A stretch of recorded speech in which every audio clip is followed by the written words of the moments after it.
झूठ थोड़ी है। जिंदी जान से बनी उन्होंने ही पता है बेचारे। हमारी दो जाने गई है, दो बच्ची गई है, हम झूठ बोल रहे हैं। अच्छे गए चली गई है, इतना लाहौर में ये झूठ है। लाहौर के इलाके भाटी गेट के करीब सीवरेज लाइन में मां और 10 माह की बेटी का गिरना मुअम्मा बन गया। सिटी इंतजामिया ने मां बेटी के डूबने की इतला फेक करार दे दी। रेस्क्यू ऑपरेशन ताहाल जारी। पुलिस ने शौहर गुलाम मुर्तजा समेत 3 अफराद को हिरासत में ले लिया। एसपी सिटी बिलाल अहमद के मुताबिक पूछगछ के दौरान शौहर से तलबख्श जवाब नहीं मिल रहा। शौहर ने ही बीवी को और बेटी के सीवरेज लाइन में गिरने की इतला दी। अजीजो अकारिब के भी बयानात लिए जा रहे हैं। खातून के वालिद ने बेटी के कत्ल का शुबा जाहिर कर दिया। ससुरालियों को गिरफ्तार करने का मुतालिबा।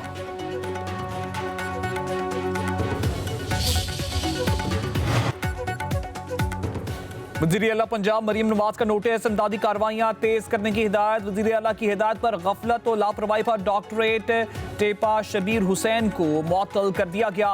वासा ने खुले सीवरेज लाइन का जिम्मेदार टीपा को करार दे दिया। तर्जुमान के मुताबिक मौके पर टीपा का तरक्याती मंसूबा जारी है। मुतलका इदारे की जानिब से मैन होल्स खुले गए थे। सिटी हुकाम के मुताबिक मुतलका जगह पर किसी का डूबना मुमकिन नहीं। गुल प्लाजा में आग कैसे लगी, किसने लगाई? तहकीकाती रिपोर्ट सामने आ गई। एक बच्चे को आतिशज़दगी का जिम्मेदार करार दे दिया गया। कमिश्नर कराची की हतमी तहकीकाती रिपोर्ट मुतासिर ऐनी शाहिदीन और रेस्क्यू हुकाम से हासिल मालूमात दर्ज। रिपोर्ट के मुताबिक ग्राउंड फ्लोर पर फ्लावर शॉप में बच्चे के हाथों आग लगी और एयर कंडीशन के डकेट्स की तरफ तेजी से फैली। प्लाजा में आग रात 10:15 पर लगी। 10:26 पर फायर ब्रिगेड और आग की इत्तला मिली। 11 मिनट में पहला फायर टेंडर पहुंचा। ज्यादातर अमवात मेज 9 फ्लोर पर हुई।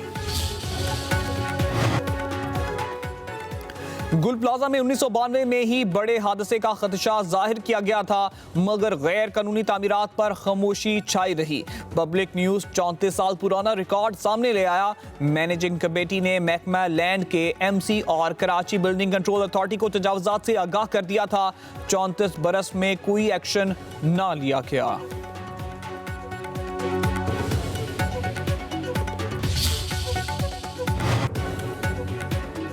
MQM और PTI ने सानिया गुल प्लाजा पर हुकूमती रिपोर्ट मुस्तरद कर दी। सिंध असम्बली में अपोजिशन लीडर अली खुर्शीदी का साहने की जुडिशल इंक्वायरी का मुतालिबा कहा। जिस ऑफिसर को जवाबदेह होना चाहिए वही इंक्वायरी कर रहा है। MQM के मुताबिक इतने बड़े साहने का जिम्मेदार किसी मासूम बच्चे को करार देना मुज़ैक़ा खेज है। सिंध हुकूमत बता दे जिस बच्चे को जिम्मेदार करार दिया गया वो जिंदा है या हुकूमती नाअहली की भेंट चढ़ गया। सूबाई हुकूमत अपनी बदतरीन नाअहली एक मासूम के पीछे छुपा रही है। उधर PTI का तहकीकाती रिपोर्ट पर तहफ़्फ़ुज़ात का इजहार। मुकम्मल तहकीकाती रिपोर्ट मंजर आम पर लाने का मुतालिबा कर दिया।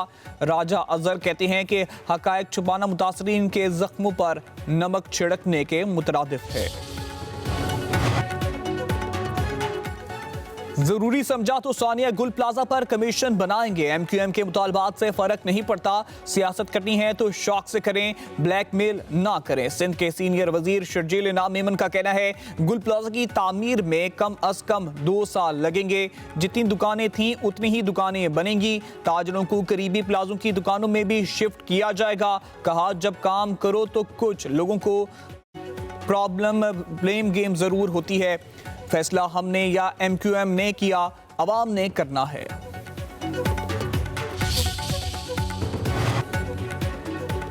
सदर आसिफ जरदारी और नायब सदर UAE शेख मोहम्मद बिन राशिद अल मखदूम की मुलाकात। दो तरफा इक्तिसादी, तिजारती और सरमायाकारी को वसअत देने पर गुफ्तगू, ताल्लुकात को मजीद मजबूत बनाने के तरीकों पर तबादला ख्याल।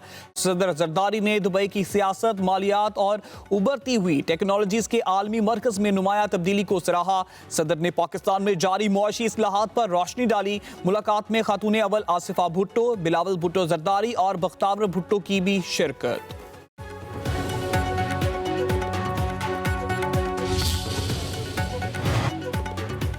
वज़ीर आला सुहेल अफरीदी के नाकाबिले जमानत वारंट गिरफ्तारी जारी। रियासती इदारों पर गुमराहकुन इल्जामात पर पीका एक्ट के तहत केस की इस्लामाबाद की डिस्ट्रिक्ट एंड सेशन कोर्ट में समाअत।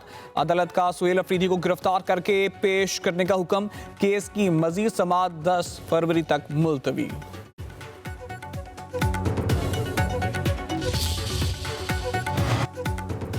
खैबर पख्तूनख्वा में कोई भी सूबे की तरक्की का नहीं सोच रहा।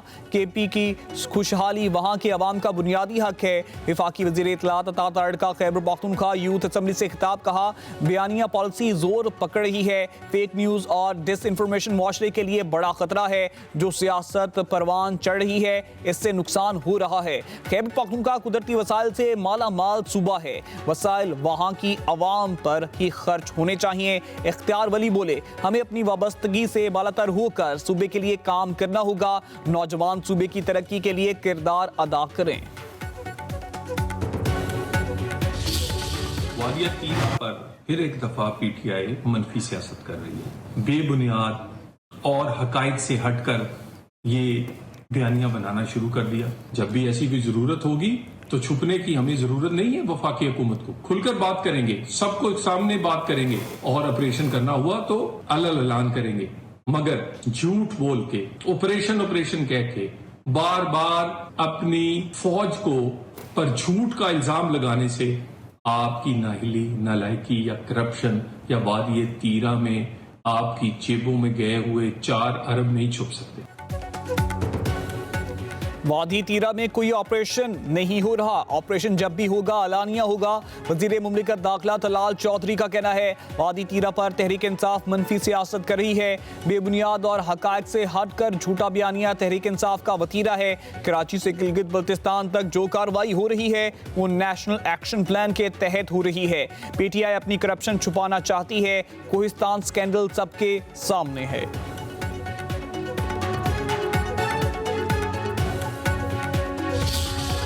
रियासत जो है वो एक माँ की तरह होती है और एक माँ की तरह रियासत को होना चाहिए। अगर कोई हुकूमत माँ की तरह सोचे तो इस पूरी जो 65% यूथ है उसको बजाय इसके कि रुलने के लिए उनको छोड़ दे, तकलीफें सहने के लिए छोड़ दे, धक्के खाने के लिए छोड़ दे, वो इस 65% यूथ को मुल्क के लिए अपना हथियार बना ले। आज जिन इलाकों में पानी नहीं है वहां पर टैंकर माफिया के हवाले हमने लोगों को नहीं किया। वासा जो है वो खुद जाके फ्री पानी लोगों के घरों में दे रही है ताकि उनको सरों पे पानी उठा के ना लाना पड़े, या टैंकर माफिया जिनकी मनमानी कीमतें वो ना उनको करना पड़े। अगर कोई बच्चा कोई स्किल सीख जाता है तो उसके पास वो मौका भी होना चाहिए कि वो स्किल सीख के घर ना बैठा रहे। वतन अजीज के तहफ़्फ़ुज़ के लिए हम सब बुनियादुन मरसूस हैं। रियासत माँ है, कोई उससे गद्दारी नहीं कर सकता। गालम गलोच, मुनाफिकत और फसाद की कोई गुंजाइश नहीं। सूबे के तमाम वसाइल अवाम की खिदमत पर ही खर्च किए जा रहे हैं। अवाम को सहूलतों की फरहमी रियासत की जिम्मेदारी है। जिन इलाकों में पानी नहीं वहाँ के लोगों को टैंकर माफिया के हवाले नहीं किया। वज़ीर आला मरीम नवाज का तकरीब से खिताब, कहा नौजवानों को बाइख्तियार, हुनरमंद और तालीम याफ्ता बनाना तरजीहात में शामिल है। चाहती हूँ तालीम हासिल करने वाले अफराद पीछे ना रहें। अगर हुकूमत माँ की तरह सोचे तो यूथ को अपना हथियार बना लें। रकूम की फराहमी में शफाफियत के लिए 50,000 हुनरमंद नौजवानों को परवाज कार्ड जारी होंगे। अब कोई भी नौजवान वसाइल की कमी की वजह से पीछे नहीं रहेगा।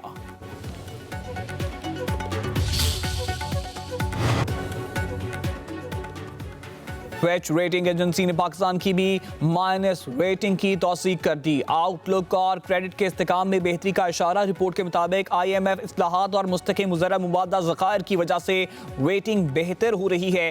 अप्रैल 2025 में पाकिस्तान की रेटिंग CCC से प्लस में बढ़कर माइनस की गई। रिपोर्ट में मजीद कहा गया है कि B- रेटिंग पाकिस्तान की अब भी हाई रिस्क कर्जगीर ममालिक में शामिल होना है। पाकिस्तान को क्रेडिट खदशात बदस्तूर लाहक हैं। इक्तिसादी राब्ता कमेटी ने पास्को के 5 लाख मेट्रिक टन गंदम जखीरे की फरोख्त की मंजूरी दे दी। पंजाब को 3 लाख मेट्रिक टन गंदम फराहम की जाएगी। दरामदी यूरिया पर वफाक और सूबों की सब्सिडी 50% होगी। वज़ीर खजाना मोहम्मद औरंगजेब की ज़ेर सदारत ECC इजलास में अहम फैसले। इजलास में तरक्याती मंसूबे, पाकिस्तान पोस्ट वाजबात, गिलगित बल्तिस्तान के लिए सोलर पैनल्स की फराहमी, KP में तरक्याती मंसूबों के लिए 1 अरब 90 करोड़ रुपए मुख्तस करने की भी मंजूरी दी गई। वजारत सेहत के लिए 29 अरब 6 करोड़ रुपए की मंजूरी दी गई। सोने की कीमत में तारीख का सबसे बड़ा इजाफा। फी तोला सोना मजीद 21,100 रुपए महंगा। कीमत 5,51,662 रुपए की बुलंद तरीन सतह पर जा पहुंची। 10 ग्राम सोना 18,090 रुपए के इजाफे से 4,72,961 रुपए का हो गया। आलमी मार्केट में फी ऑन सोने का भाव $211 बढ़ गया। चांदी की फी तोला कीमत 11,911 रुपए हो गई।